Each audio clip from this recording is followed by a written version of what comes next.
इब्राहिम रईसी America और Israel के target पर थे, लिहाजा उनकी सुरक्षा बहुत सख्त थी। ईरान में मोसाद के मजबूत नेटवर्क की वजह से भी रईसी के हर मूवमेंट को बहुत सीक्रेट और सुरक्षित रखा जाता था। हादसे की पहली वजह खराब मौसम को माना जा रहा है, लेकिन सवाल है कि आधुनिक दौर में खराब मौसम के सामने राष्ट्रपति जैसे अहम शख्स का हेलीकॉप्टर कैसे लाचार हो गया।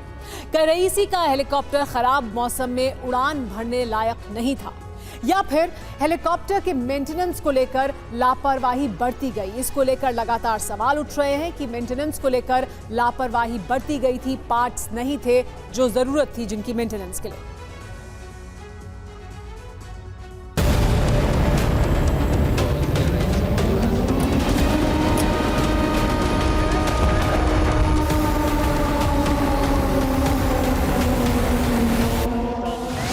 इब्राहिम रईसी जब जमीन पर होते थे तब इतना लंबा काफिला उनके साथ चलता था।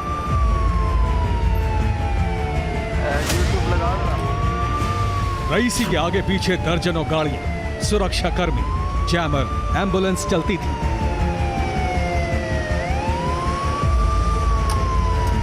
और जब रईसी किसी दूसरे देश की हवाई यात्रा करते थे तब ईरान के ये स्पेशल विमान उन्हें सुरक्षित उनकी मंजिल तक पहुंचाता था।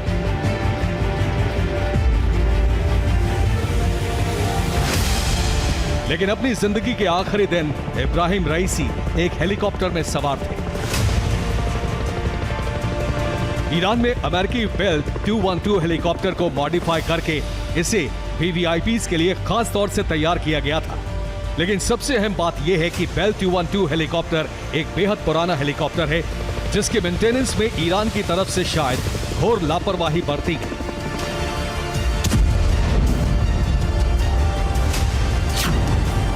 1979 की क्रांति के बाद से ईरान को हेलीकॉप्टर नहीं बेचा गया है। दावा है कि राष्ट्रपति और विदेश मंत्री 1979 में बने हेलीकॉप्टर से सफर कर रहे थे। 45 साल पुराने हेलीकॉप्टर में रडार और जरूरी उपकरण नहीं थे। हेलीकॉप्टर अमेरिका से लिया गया था, लेकिन ईरान पर बैन की वजह से अमेरिका से इस हेलीकॉप्टर के कल पुर्जे नहीं खरीदे जा सके। हेलीकॉप्टर का अपग्रेडेशन भी नहीं किया गया। खास बात यह भी है कि ये VFR यानी विजुअल फ्लाई रूल्स पर चलता है। VFR में पायलट सामने देखकर फैसले लेता है। खराब मौसम में VFR रूल से उड़ान नहीं भरी जाती।